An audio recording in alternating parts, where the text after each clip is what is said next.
Hey guys, Max here for slurv.com and let's talk the Wednesday split slate today. I hope you all had a good night last night. Toronto sure didn't do us any favors. But hey, my sneaky Padres stack scored 10 runs at like 1% ownership. So I hope you at least made a little bit of money due to that. So as I mentioned today, we have 7 early and 8 late games. So let's jump right in. So sometimes all the pitching gets clumped into the early slate, and that is what we have happening today. Thor, Arrieta, Shoemaker, McCullers, Conley, and Duffy are all in the afternoon slate, while that leaves, no one for the late slate, pretty much. So let's break down pitching in the afternoon. I think we have Thor, Arrieta, McCullers, and Conley as the safe cash game options, while Duffy and Shoemaker provide the GPP upside. I think I'm going Thor Duffy or Shoemaker Duffy in my GPPs, as it lets me fit in the bats that I like today. So on to those aforementioned bats. Robbie Ray has good stuff. He throws hard, has a 10.1% swinging strike rate, and when people swing at his out of the zone stuff, they only make contact 58.8% of the time. Unfortunately for him, he gets a really, really bad matchup. Don't let yesterday's game fool you. Toronto mashes lefties, and Ray has an astronomically high 39.6% hard hit rate versus right-handers. This is also coupled with an 11.3% walk rate, leads to big innings and him being out of the game pretty quickly. Again, baseball variance, weird things can happen, but I am back on the Blue Jays bandwagon again today. My favorite way to attack the Toronto game is to stack the whole thing, as I expect both teams to be popular for offense, but I don't necessarily expect many people to have both of the teams on the same roster. So this brings me to J. Happ. Happ is your average left-handed pitcher. Righties hit him hard, but that has only accounted for 250 BABIP on almost 52% medium and 32% hard hit contact, which makes me think his BABIP should really be going up. So I think regression could actually start at any moment, and it could be today, because Toronto is a great hitter's park. So I think we can couple the Zona bats along with the Toronto bats, or you could take either stack on its own. So where else can we look for bats, you ask? My answer is the Cubs. The Cubs are one of the best offenses in the league, and I think they go overlooked today against Waka and his perceived not awfulness. All you have to do is look at his numbers versus lefty to make you run to your computer and click a bunch of Cubs lefties into your lineups. Only 18.6% strikeout rate to lefties, 8.6% walk rate, and 34.7% hard hit rate, with like a crazy astronomical 29.3% line drive rate. I mean, that could not be sustainable, but I don't know, maybe he's just that bad.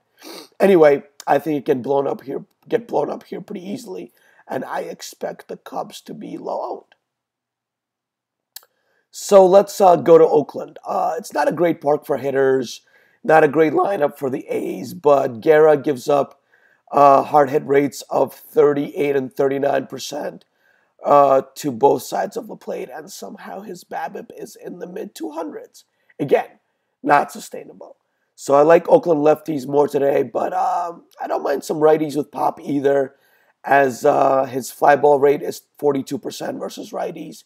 So he gives up a bunch of those, and some of them could go out of the yard. I don't think I'm going to stack Oakland, as those fly balls could just as easily turn into warning track fly balls, which is just something you get with fly ball pitchers sometimes. So I don't think a stack is worth it here, but I'm going to target some home run upside for sure. So who is Daniel Mengen other than a dude with an awesome mustache? No idea. But what I do know is he wasn't that great at striking people out in the minors and somehow has a 12.3% swinging strike rate in his 2 starts in the majors. This should decrease. And I think if Milwaukee can stay patient against him, they could draw a bunch of walks and have some big innings.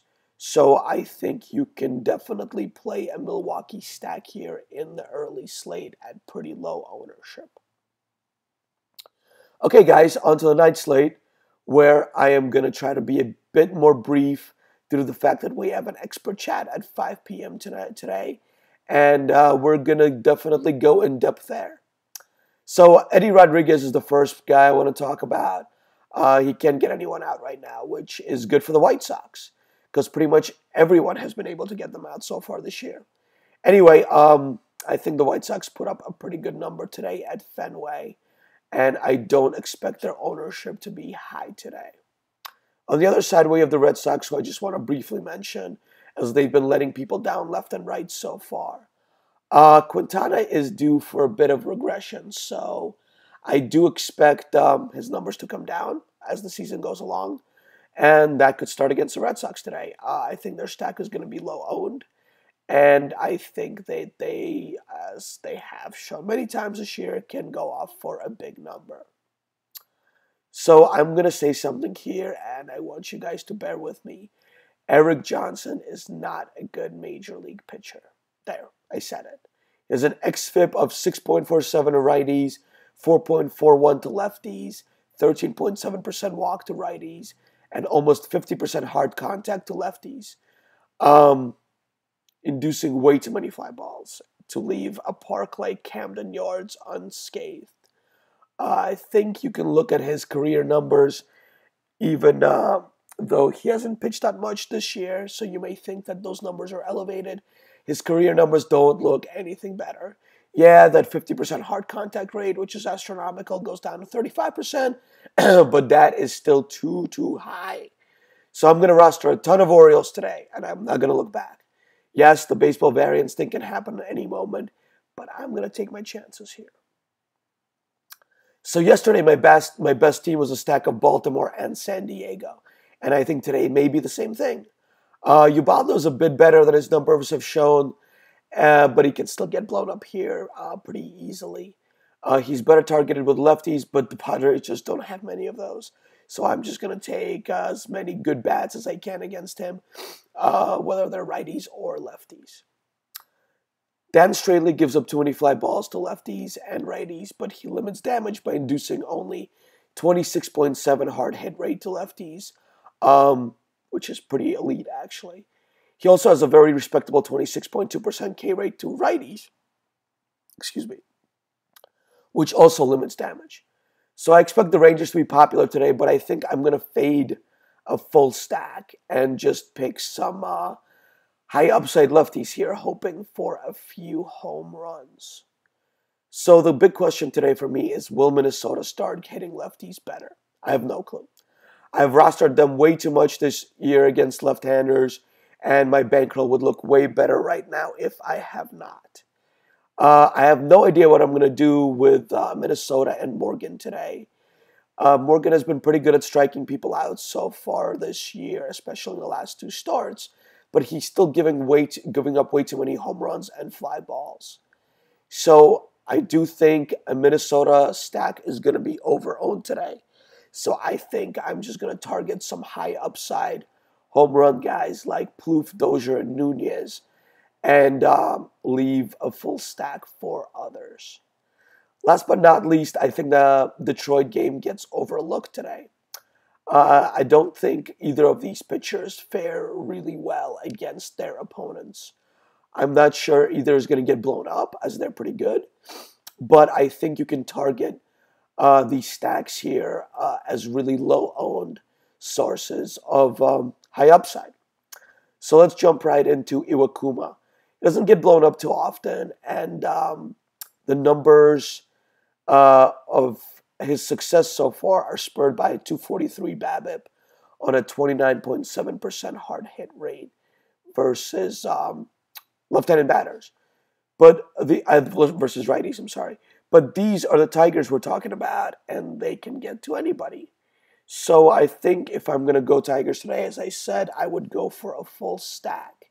On the other side, we have Seattle that can also get the Fulmer. He's much better against righties, and Seattle should be able to throw 7 lefties against him today. His 15.5% K rate and 11.7% walk rate versus lefties is no bueno. So this amounts to an xFIP of like 5.14, which is just not good. He's mitigated damage thanks to a unsustainable 0.00% fly ball to home run to fly ball rate. So I think Seattle stack definitely could go off today if some of those fly balls finally turn into home runs. That's all for me, folks. I hope you got some good tidbits out of this.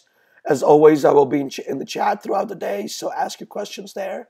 And as I mentioned previously, we have an expert chat at 5 p.m. today, so jump in for all the analysis you may want.